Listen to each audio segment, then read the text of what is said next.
오늘 시간 하나님께서 주신 말씀은 창세기 12장 1절부터 4절까지 말씀입니다. 창세기 12장 1절부터 4절까지 우리 한 목소리로 합독하도록 하겠습니다. 우리 같이 읽겠습니다. 시작. 주님께서 아브라함에게 말씀하셨다. 너는 내가 살고 있는 땅과 내가 난 곳과 너의 아버지의 집을 떠나서 내가 보여주는 땅으로 가거라. 내가 너로 큰 민족이 되게 하고 너에게 복을 주어서 네가 크게 이름을 떨치게 하겠다. 너는 복의 근원이 될 것이다. 너를 축복하는 사람에게는 내가 복을 베풀고 너를 저주하는 사람에게는 내가 저주를 내릴 것이다. 땅에 사는 모든 민족이 너로 말미암아 복을 받을 것이다. 아브라함은 주님께서 말씀하신 대로 길을 떠났다. 롯도 그와 함께 길을 떠났다. 아브라함이 하란을 떠날 때 나이는 75이었다. 아멘. 할렐루야. 오늘 이 예배에 참석하신 여러분에게 하나님의 한없는 은혜가 또 축복이 함께하기를 주의 이름으로 축복합니다.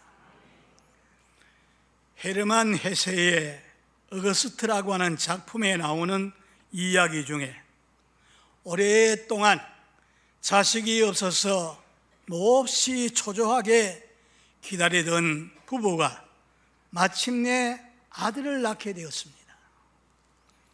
산모의 기쁨은 더더욱 말할 수가 없었습니다.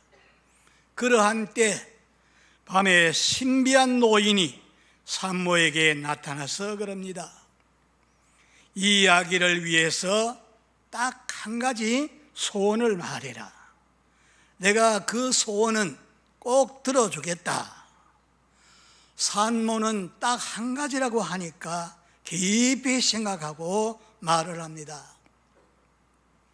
지금 내 아들이 모든 사람들로부터 사랑받는 사람으로 살게 해주세요.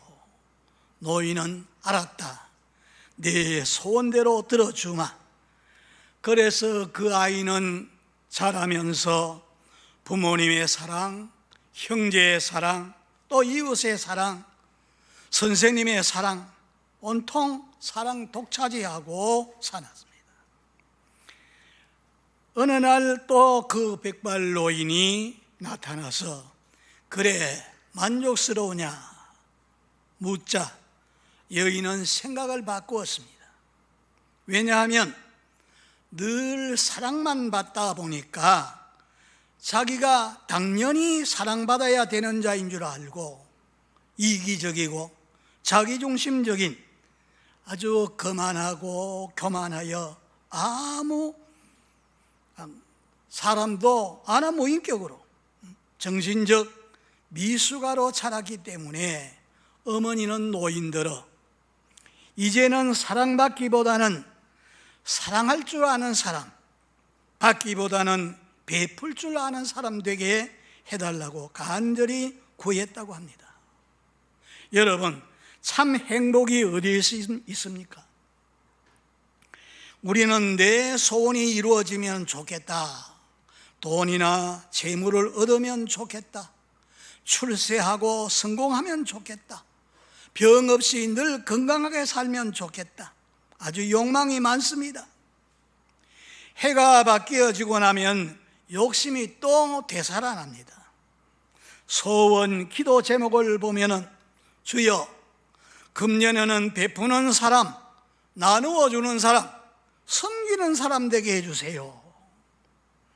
다른 사람을 나보다 낫게 여기고 남을 섬기는 사람 되게 해주세요. 사랑 위로받기보다는 사랑하고 위로해 주는 사람 되게 해주세요. 이런 기도 제목이 없습니다. 이것 아니고는 행복할 수 없습니다.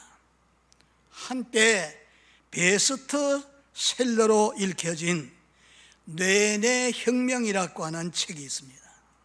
이 책은 일본의 하루시메 시고에라고 하는 사람이 의사인데 그가 연구해서 내놓은 책입니다.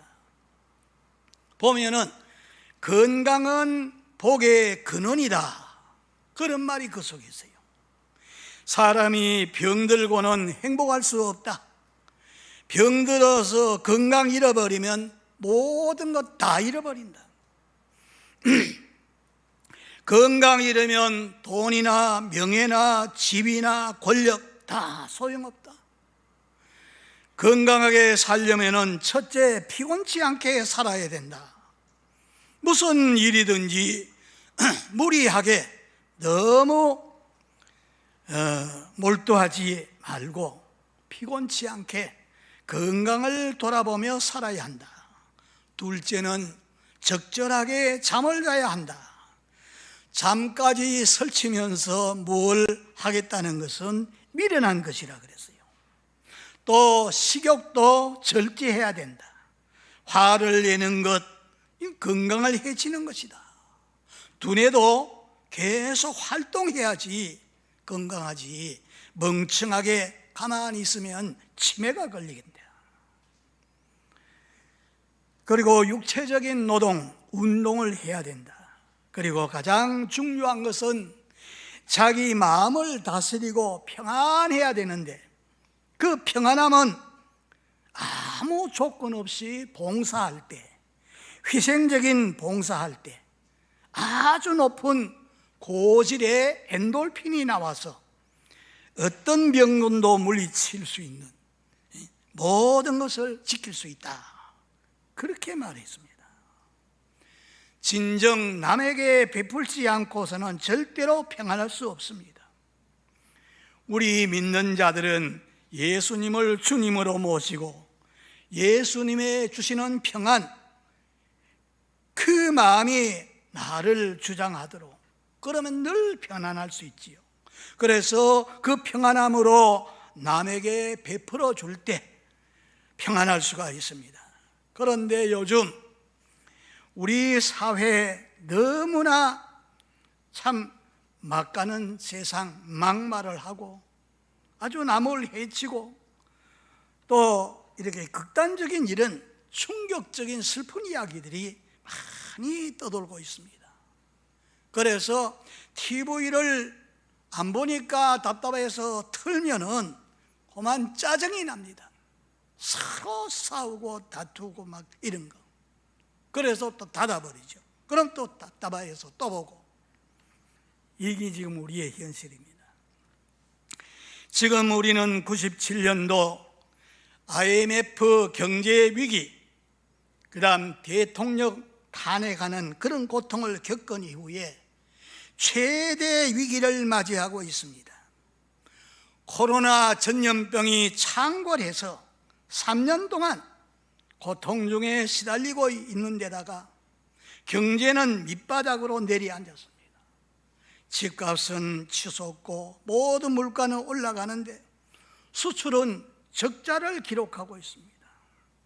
실직자, 노숙자들이 늘어나고 생계가 위협을 받는 자들이 늘어나고 못 살겠다고 아우성인데, 정치하는 이들은 그저 서로 파당을 지어가지고 막 모략 중상하고 거짓말을 퍼뜨리고, 그래서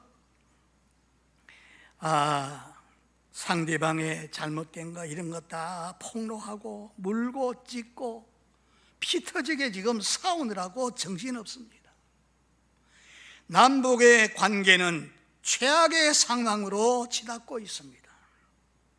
한 5년 동안 핵무기 없이 남과 북이 평화 통일을 하자 그러면서 세계 선포를 하고, 그래서 방어선, 초소 다 철거하고 무한비 상태인데, 저 북은 그동안에 핵무기를 다 준비해가지고 수십 번이나 실험을 하고 막 터뜨리고 이 남쪽을 위협하고 있습니다.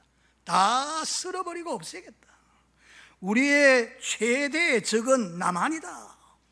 이러면서 쓸어 없애버리겠다고 하니, 이런 위협을 당하는데도 우리는 지금 어떻게 하지도 못하고 있지 않습니까? 얼마 전에는 무인 정찰기를 경계선을 넘어서 이 서울 상공에 몇 시간 휘젓고 떠나갔습니다. 이걸 두고 서로 여당 야당 싸우는 겁니다. 네 탓이다, 네가 잘못해서 그렇다, 서로 싸우는 거예요. 이게 적들의 전략에 말려드는 겁니다. 남남의 갈등을 일으키는 거, 그게 저들이 전술이거든요. 여와 야가 합쳐가지고 힘을 다해서 해도 지금 우리가 감당하지 못하는데, 핵을 가지고 있지 않습니까? 감당하지 못하는데 서로 지금 계속 싸우고만 있습니다. 우리가 이런 핵의 문제, 미국과 서로 참 공조를 해서 되지 않는다면 우리도 아마 핵을 준비해야 될 거 아니겠어요? 그래야만 평화롭게 사는 그런 나라를 이룰 수가 있는 겁니다. 중국의 모택동이가 한 말이 있습니다. 정치는 칼 없는 전쟁이다. 우리는 지금 피 비린내 나는 이런 전쟁을 치르고 있다.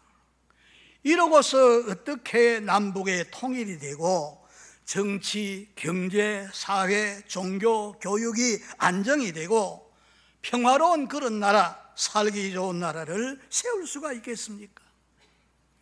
서로 물고 찢고 싸우는 사람들은 당장 천지개벽이라도 해서 문제들을 처리했으면 좋겠지만은 하나님께서는 그래도 오래 참으십니다.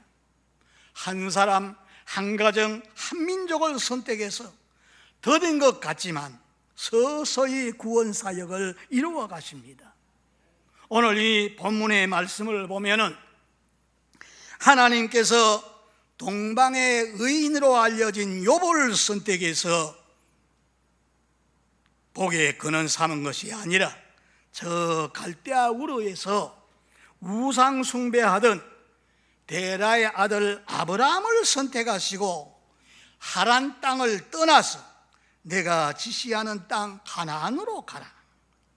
내가 너로 큰 민족을 이루고 내 이름을 창대케 하리니 너는 복의 근원이 될지니 너를 축복하는 자에게는 내가 복을 내리고 너를 저주하는 자에게는 내가 저주하리니 땅 위의 모든 족속이 너를 인하여 복을 얻을 것이라 약속을 했습니다. 아브라함은 하나님 약속의 말씀을 쫓아갔지만은 성경 기록에 보면 일생 동안 발붙일 만큼의 땅을 얻지도 못하고 나그네로 살았습니다. 천막을 치고, 그는 큰 부자도 아니고 자식도 그리 많지 않고 세상 권세도 없습니다. 한평생 천막을 치고 이리저리 방황하던 이런 사람인데 하나님은 네가 복의 근원 되리라, 땅의 모든 족속이 너로 인하여 복을 받게 되리라, 이렇게 약속하셨어요. 그리고 하나님 약속하신 말씀은 그와 그 자손들을 통해 가지고 성취되는 것을 볼 수 있습니다. 지금도 성취되고 있습니다. 이 아브라함의 아들 이삭이 농사를 지을 때 보면은 지난번에 새벽기도, 저녁기도 나오신 분들은 몇 배로 거두었어요? 100배로 수확을 거둡니다.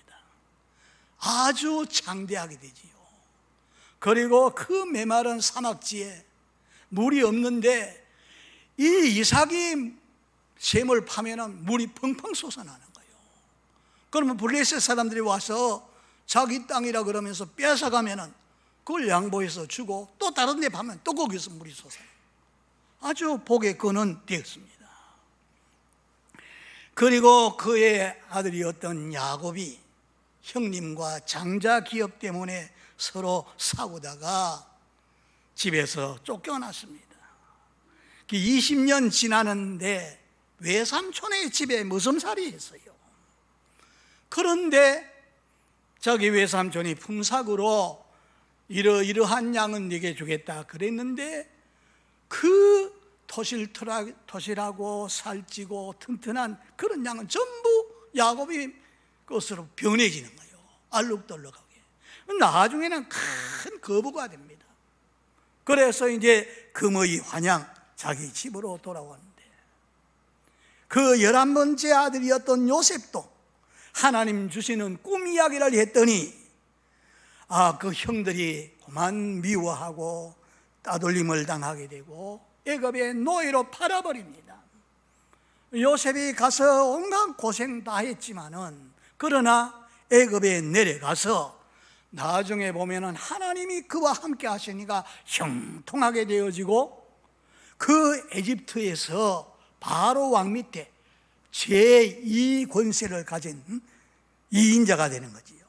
그래서 그 근동 지역에 흉년이 들었을 적에 이 지금 요셉이가 경제정책을 잘 해가지고 근동 지역에 사는 사람들이 다 그 혜택을 받습니다.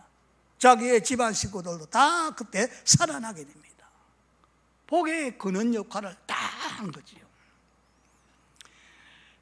더욱이 나아가서 그분뿐만 아니라 아브라함의 시 가운데서 예수 그리스도가 나셔서 동서고금 옛날 사람 지금 사람 말할 것 없이 다 모든 사람이 다 누구든지 예수를 믿으면 멸망하지 않고 영생을 얻게 되고, 이런 복의 근원이 다 되는 겁니다. 제가 알고 있는 그 목사님 교회에 시골에서 올라온 강집사가 있어요. 이 강집사님은 고향에서 올라온 자기가 지금 말단 공무원에 취직이 돼가지고 이제 서울로 이사 왔는데, 그 뒤에 고향에 올라온 동생들 언제나 그 가정에 붐볐어요. 동생 하나를 공부시켜서 결혼시켜가지고 취직하게 하고, 그러고 두 번째, 세 번째, 5번 동생 5을 다 그렇게 했어요. 그런데 정작 강집사는 내외부는 교회 올 때 보면은 번번한 오단벌이 없습니다. 그러면서 그런 일을 한 거예요. 그들이 다 장성해서 이제 명절이나 때가 되면은 형님 오빠 집에 와가지고 다 모여가지고 형님 네 분을 존경하고 아주 고마워합니다. 형님 한 분 때문에 모든 동생들이 다 예수 믿고 살게 되고 그렇게 됐으니 형님 네 분을 복의 근원인 겁니다. 사랑하는 성도 여러분, 예수를 구주로 믿어 구원받고 하나님의 자녀가 되고 보혜사 하나님의 영인 성령이 내 안에 와서 함께 하시면 나도 복의 근원이 되는 겁니다. 여기 사도행전 27장에 보면은 로마로 가는 배가 한 척이 있는데, 그 배는 276명이나 타고 가는 큰 배였어요. 그런데 그 배 안에는 여러 종류의 사람이 타고 가는데, 그 중에 복음 전하다가 붙잡혀서 감옥 생활하던 죄수처럼 취급받던 이 사도 바울이 그 여행에 함께 하게 됩니다. 그래서 기도하는 가운데 하나님이 알게 해주시거든요. 이번에 이 행선에 어려운 문제가 생기시니까 이 항구에서 쉬고 겨울 지나고 난 다음에 항해하자 그랬는데, 인소라는 백부장이 선장과 선주의 말을 더듬고 그냥 운항을 하는 겁니다. 하나님의 사람이 말하는 거 그걸 고지듣지 않고 그대로 운항을 하는 거예요. 가다가 유라굴라라고 하는 큰 풍랑을 만나게 됩니다. 14일 동안 해도 달도 별도 보지 못하고 고통 중에 다 죽게 되었어요. 풍랑에 밀려가지고 먹지도 못하고 다 죽게 되었습니다. 그런데 사도 바울 하나님의 종 한 사람 때문에 276명 다 죽지 않고 산다는 것을 하나님이 말씀해 주신 거거든요. 276명의 생명을 다 너 손에 붙였다. 그런데 한 사람도 죽지 않는다. 하나님이 천사를 통해서 알려주신 거예요. 그래서 이 사도 바울이 그들에게, 아무것도 먹지 못하고 죽어가는 그들에게, 여러분 안심하십시오. 어젯밤에 내가 섬기는 하나님께서 천사를 통해서 이렇게 말씀해 주었으니 한 사람도 죽지 않을 겁니다. 그랬는데 그대로 276명이 다 살아났거든요. 이럴 때 이 사도 바울이 복의 근원이 되는 겁니다. 소돔 고모라 성의 죄악이 관영하여 하늘에 사무치게 되니까 하나님께서 사람 지으신 것을 한탄하시면서 홍수로 다 멸절시키고 홍수 심판하겠다고 하신 거지요. 그런데 아브라함이 그를 위해서 막 기도를 하지요. 기도하는데 그 노아 홍수 때도 보면은 노아의 그 8식구는 방주 속에 들어가서 구원을 받고 하나님 시대로 구원받고 다른 사람 다 물심판 받고 소 죽게 되는데 그 성경 기록을 보면은 에녹이라고 하는 사람이 있어요. 이 에녹은 300년 동안 하나님과 동행하는 사람인데 에녹이 있는 세상은 물로 심판할 수 없기 때문에 에녹을 어떻게 합니까? 하나님께서 그냥 죽지 않고 하나님께로 그냥 데리고 갑니다. 천국으로 그대로 데려가지요. 에녹이 있는 세상을 심판할 수 없기 때문에 하나님 앞으로 가게 하고 그 다음에 노아 606세 되던 해에 홍수가 나서 다 멸절시킨 거 볼 수 있어요.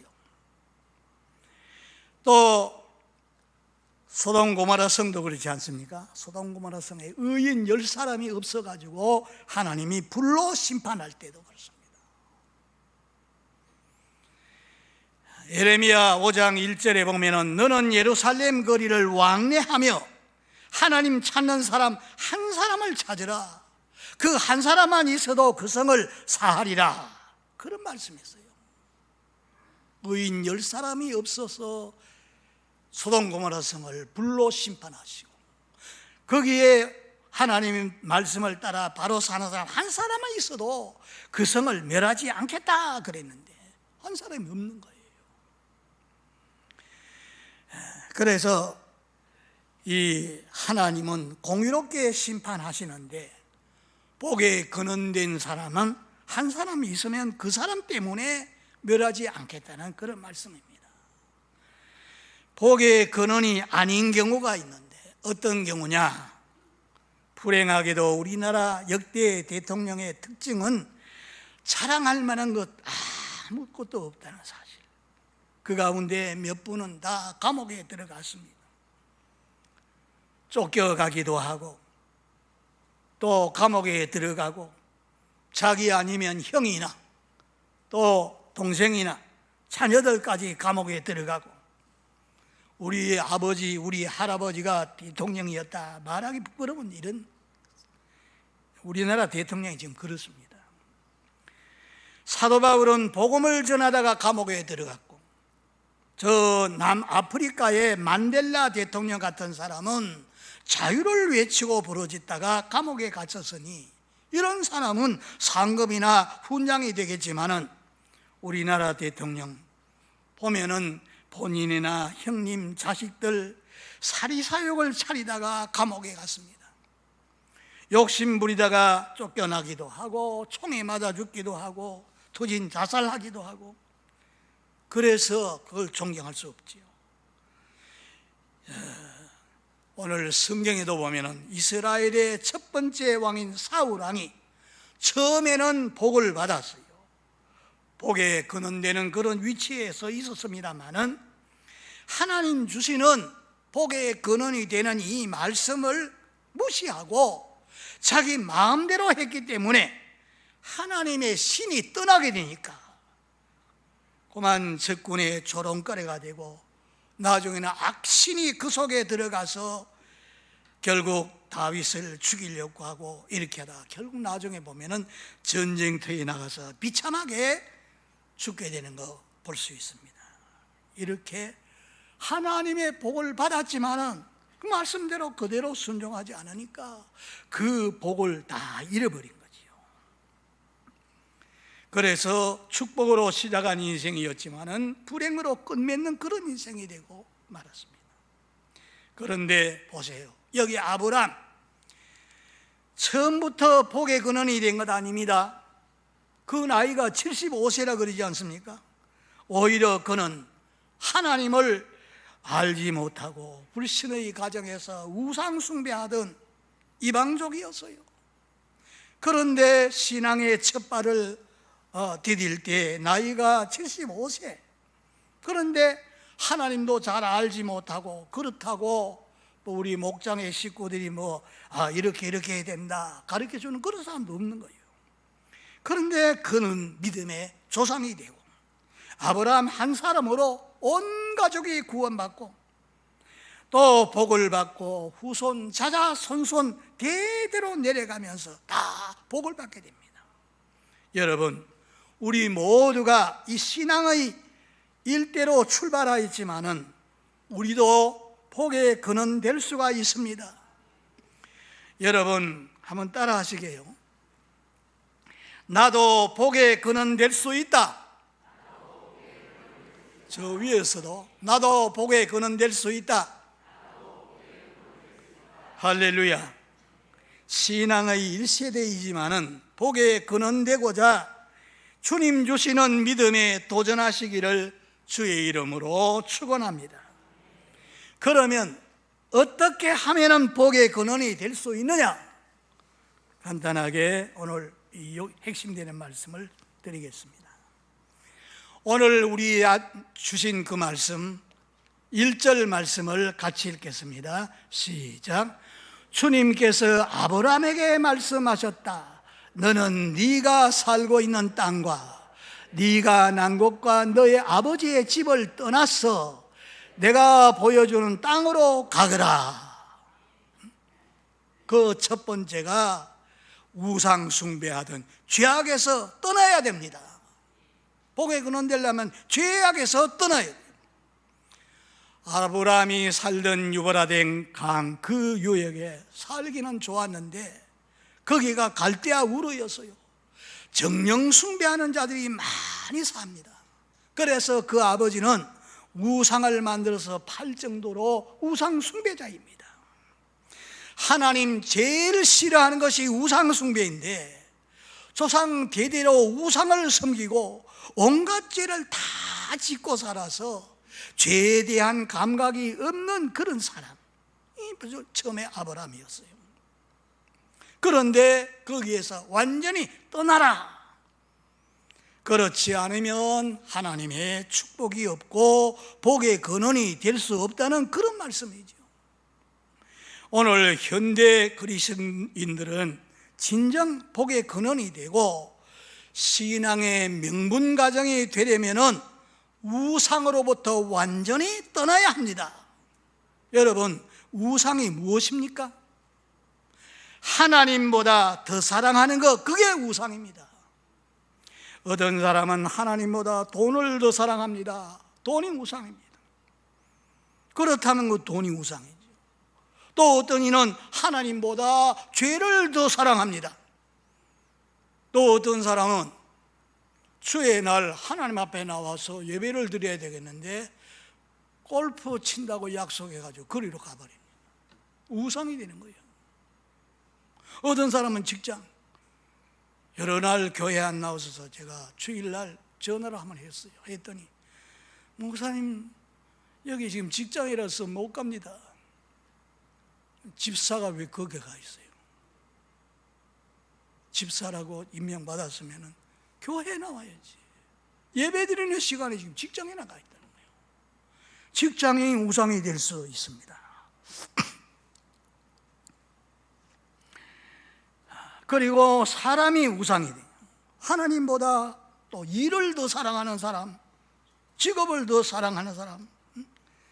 그래서 일이라 그러면 꼼짝 못하고 처자도 버리고 일 때문에 하나님도 버리는 사람 많습니다. 하나님보다 일이나 사람이나 돈이나 컴퓨터나 골프나 그 어떤 것이라도 하나님보다 더 그걸 사랑하고 의지한다면 그게 우상이 되는 겁니다. 진정한 복의 근원이 되려고 한다면 우상들에 대한 관심과 사랑보다 하나님께 대한 관심과 사랑 더 크게 가져야 됩니다. 그래야 하나님 한 분만으로 제일 숨기고 하나님 한 분을 의지할 수 있고 결국 그 신앙의 바른 길로 접어들어서 복의 근원이 될 수가 있습니다. 예수님의 이름으로 여러분이 복의 근원 되기를 축원합니다. 이스라엘의 조상이 되었던 야곱이 보세요. 외삼촌의 집에 가서 머슴살이하고 큰 거부가 되어서 20년 만에 돌아오는데 자기의 고향인 이 가나안 땅으로 가지 않고 전날에 숨기던 베델 그리로 가지를 아니하고 지금 세겜성에 머물게 됩니다. 숫곳이라고 하는 곳에 가서 정착해서 사는데 자기의 외동딸 디나가 동네 바람 쐬러 나갔다가 그 동네의 추장 세겜에 강간을 당하게 됩니다. 이런 불미스러운 일이 그 복의 근원되어야 할 그 사람 가정에 일어났거든요. 그래서 야곱의 아들들은 할례를 빙자해가지고 세겜성의 남자들을 다 죽여버립니다. 그러면 그 주변에 있는 부족들이 다 연합해가지고 야곱 일가를 친다면 당연히 없어질 수 있어요. 그런 위기에 당하게 됐는데 이 야곱이가 식구들을 불러 모아가지고 하나님의 음성을 들었거든요. 야곱아, 네가 20년 전에 형 에서의 낯을 피해서 도망갈 때 네가 뭐라고 말했느냐? 여기에 하나님의 제단을 쌓고 하나님께 11조를 드리고 이렇게 하겠다고 네가 말했는데 그거 다 잊어버리느냐? 그래서 야곱이가 자기 식구들 다 불러 모아가지고 우상되는 거 전부 다 끄집어서 내버리고 그리고 회개하고 그 환난 재난 중에서도 하나님 앞에 죄를 다 쏟아버리고 이제 하나님 제단 베델로 향해서 떠나갈 때 주변의 사람들이 아무도 손을 대지 못한 거죠. 왜? 하나님이 함께 하는데 어떻게 할 수가 있습니까?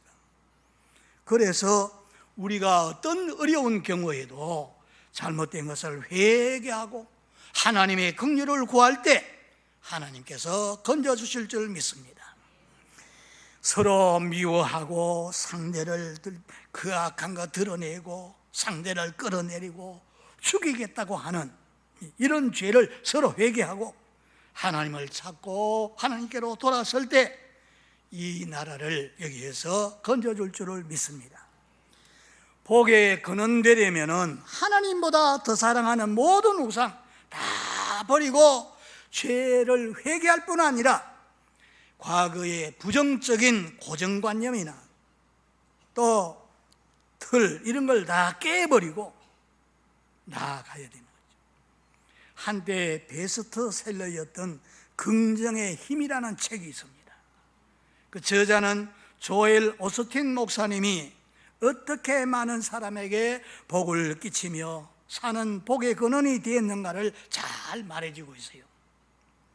그의 아버지는 아주 찢어진 가난한 그런 집에서 자랐는데 조부모님이 그 목화, 그때는 목화를 많이 했지요. 목화 농장을 운영하다가 미국의 대경제공황 때에 전 재산 다 날려버리고 완전히 망했습니다. 그래서 할머니는 하루에 14시간, 15시간 남의 집에 가서 빨래를 해주고 돈을 벌게 되는데 그렇게 14시간, 15시간 해봤자 $1, 한 1,000원 정도밖에 되지 않아요. 그런 일을 수많은 세월 동안 구멍난 바지를 입고 신발을 신고 굶주린 배를 움켜쥔 채 학교에 간 적이 한두 번이 아니었다 그럽니다. 그 가문에서 이렇다 할 만한 성공을 거둔 자 한 명도 없습니다. 그 가문은 가난과 패배의 저주 속에 살았는데 그 아버지 존 오스틴이라고 하는 분은 17살 때 복음을 받아들였습니다. 예수님을 영접하고 그 예수님을 마음에 모시고 복음 전하는 것이 하나님이 제일 기뻐한다.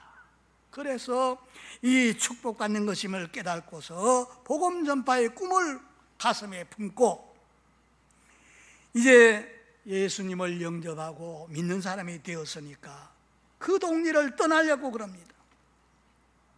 그러니까 주변에 아는 사람들이 전부 다 만류합니다. 그 떠나가지고는 살기가 아주 곤란하고 그런 희망이 없으니까 우리와 같이 목화 따고 사는 것이 안전할 것이다 만류하고 막 그렇게 했지만은 쓸데없는 소리 그걸 듣지 아니하고 모든 장애물들을 다 뛰어넘고 하나님이 가장 기뻐하는 일 복음을 전하기 위해서 목사님이 됩니다.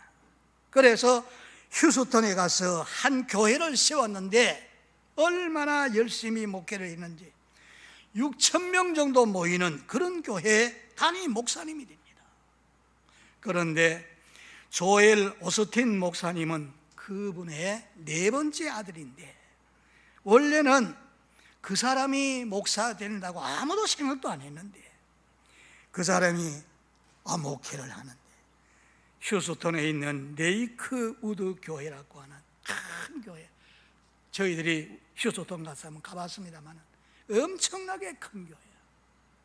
자기 아버지 때보다도 그 아들 조엘 오스틴 목사님이 아마 5배로 늘려서 한 3만 명이 모이는 최고로 빨리 부흥되고 성장하는 그런 교회를 만들어가지고 그가 그런 말을 합니다.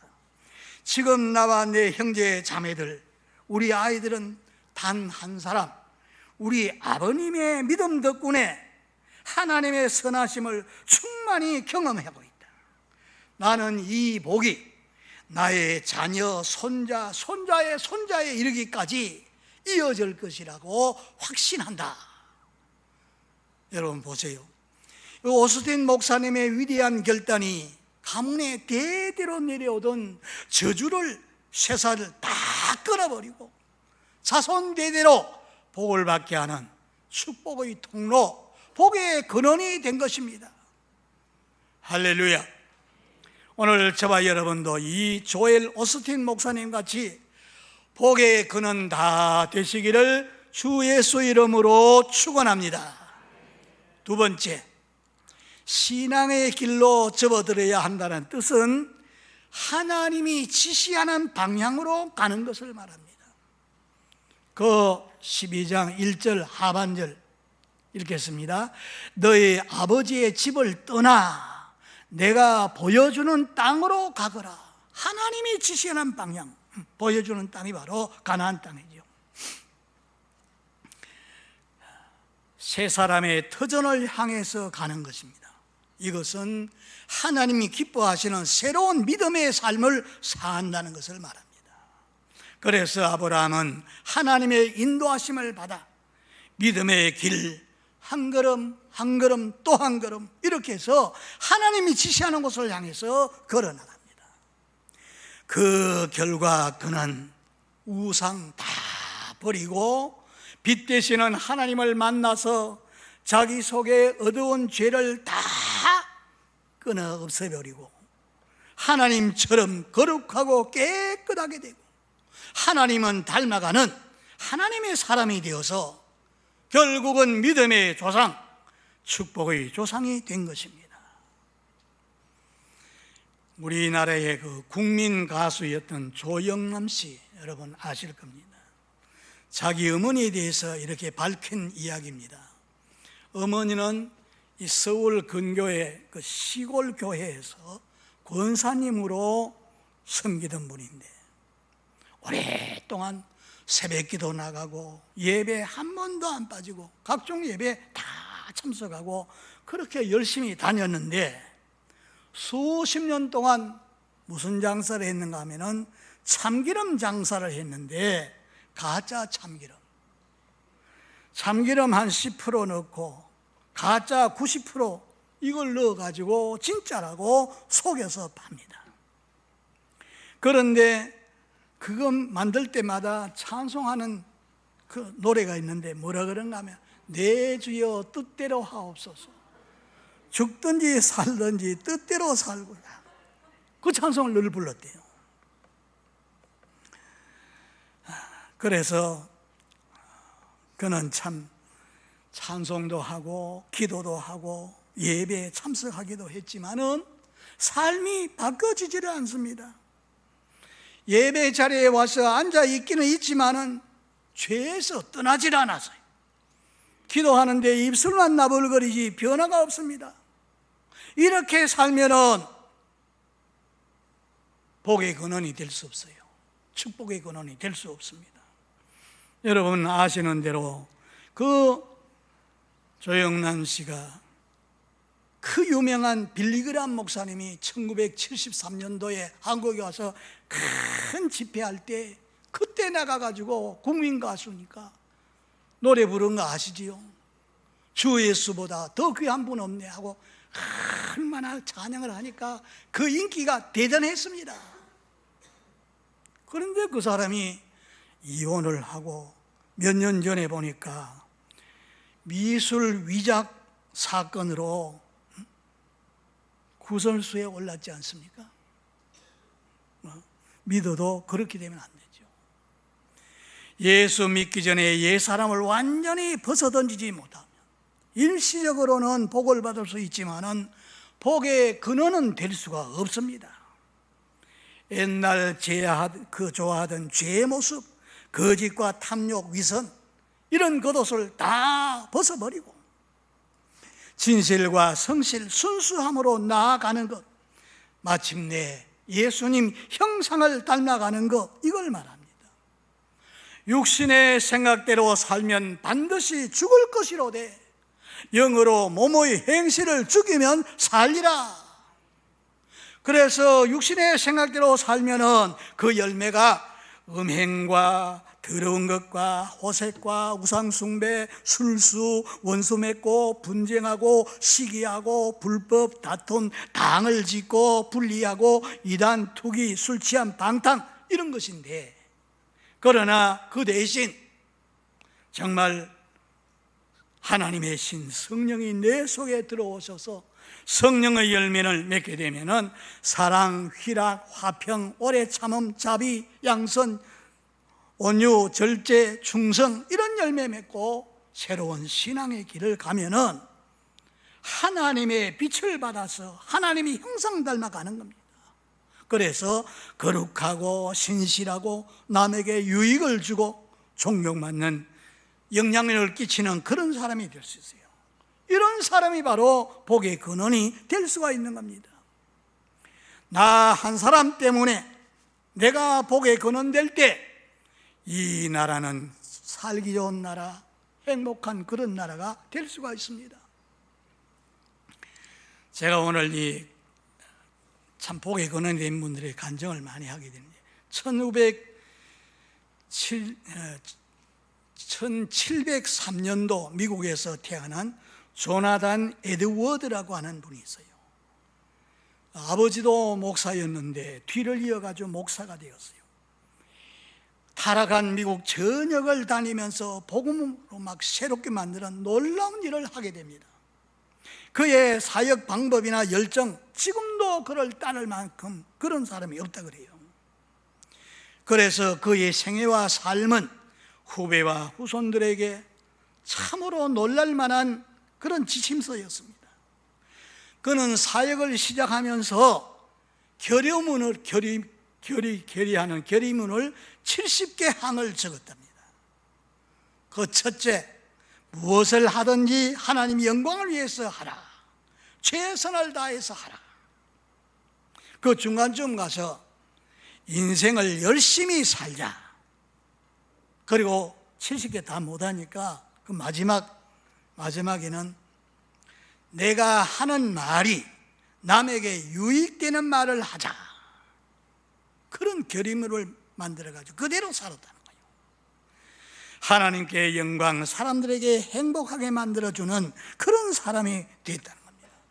비록 그는 54세의 젊은 나이로 세상을 떠났지만은 복된 삶을 살다가 떠나갔습니다. 그가 죽은 지 150년이 지난 후에 조나단 에드워드의 후손들을 이제 연구 조사해서 발표를 했는데 모두가 873명이었는데 그 가운데 대학 총장이 12명이고 대학 교수가 65명, 의사가 60명이고 성직자가 100명, 군의 장성이 75명, 저술가가 85명, 변호사가 100명, 판사가 30명, 국가 공무원이 80명, 국회의원이 5명, 부통령이 1명, 그리고 260명의 평범한 신앙인들이 살고 있다는 그런 결과를 발표했습니다. 조나단 에드워드는 후손들에게 자랑스러운 조상이었고 정말로 복의 근원입니다. 우리나라에도 그런 분들이 많아요. 오늘 저와 여러분도 그렇게 될 수 있습니다. 제가 아는 대구의 전규망 장로님, 그는 장로이면서도 주일날 오전에는 교회에 나와서 예배드리고 오후에는 자기 좋아하는 낚시터로 가서 고기를 잡습니다. 그런데 어느 주일날 큰 고기 한 마리 잡아오면서 여보 하나님이 축복해 주어서 큰 고기 잡아서 맛있게 요리하세요. 부인 권사는 아주 그걸 싫어합니다. 장로가 돼서 주일날 어떻게 낚시터 가느냐, 아무리 해도 말을 듣지 않고 그래가지고 잡아왔어요. 그래도 할 수 없이 그걸 요리하기 위해서 솥에다 물을 붓고 끓이면서 잠깐 밖에 나갔다 오는데 그동안에 아들이 문을 열고 기어 나와서 고기를 삶아야 되는 그 솥에 아들이 삼기진 거예요. 그래서 두 부부가 막 눈물로 하나님 앞에 인생의 무상함을 알고 회개하고, 하나님 이제 정말로 바로 살겠습니다. 그래가지고 그분이 주일 철저하게 지키고 11조 생활 철저하게 하고 이러는데 하나님이 축복해 주신 거예요. 그 6.25 동란 바로 직후였습니다. 우리가 그 학교에 다닐 때입니다. 그 집에서 약방을 했어요. 약정골목에서 활신당 약방을 했는데 이상하게 그 집에서 약을 2첩 지어주면은 뭐 어떤 병이든지 다 낫는 거예요. 그 당시에 아마 지금 같은 이런 독감이 아마 유행했습니다. 사람들이 많이 죽었어요. 그런데 거기 가서 지어 먹으면 다 낫는 거예요. 그러니까 사람들이 막 줄을 서가지고 그 집에 약을 짓기 위해서 오고 하는데 돈을 마대짜리로 막 끌어 넣었다는 거예요. 그런데 그분이 그런 얘기를 합니다.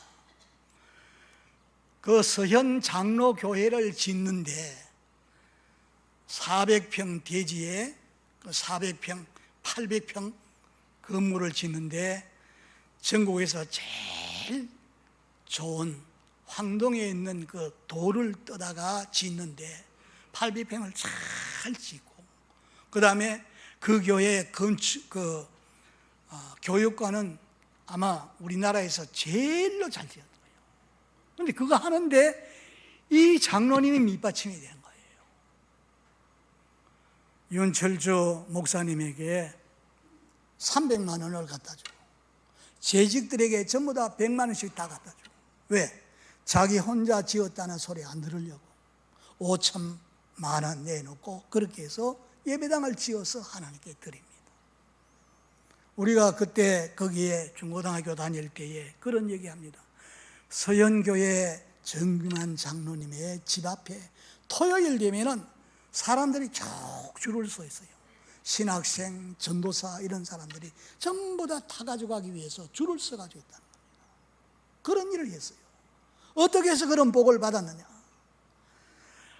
지금 동대구역이 있는데 그 동대구역은 대구에서 많이, 중앙통에서 많이 떨어진 곳입니다. 저 부산 쪽으로 내려가다가 한참 내려가다가 있는데 어떤 사람이 와서 거기에 땅, 아무 쓸모없는 땅입니다. 황무지 같은 땅인데 이걸 사라 그러는데 안 산다. 땅을 사두었더니 토지개혁해가지고 뺏기고, 또 돈을 모아놓았더니 화폐개혁으로 뺏기고, 그래서 내가 예배당을 짓는데 안 한다 그랬더니 이건 한꺼번에 내는 것이 아니고 조금씩 내도 나중에 다 될 수 있다고. 그래가지고 조금씩 냈는데 수십만 평을 샀는 거예요.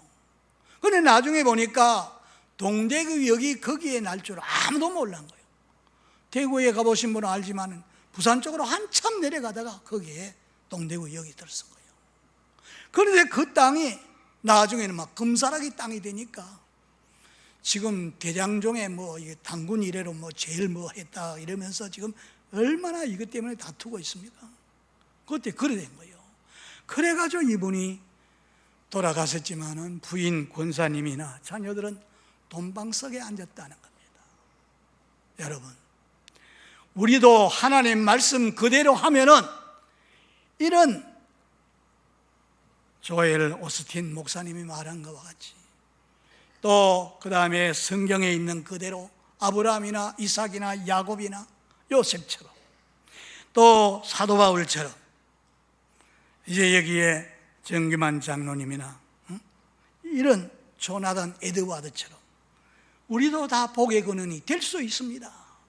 여러분, 이렇게 결단하지 않겠습니까?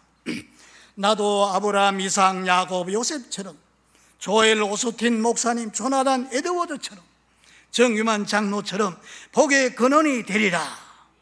사신 우상 죄를 다 버리고 만복의 근원 되시는 주 예수님을 모시고 주님이 원하시는 새 사람을 살 때 나와 주변 사람들에게 복이 되고 후손들조차도 잘 되는 복의 근원이 내가 만나는 누구에게든지 아브라함 씨가 되고 만민의 구주가 되는 예수님을 전함으로 나를 만나는 누구든지 복의 근원이 되게 하리라는 이런 결단이 오늘 저와 여러분의 결단 되시기를 주 예수 이름으로 축원합니다.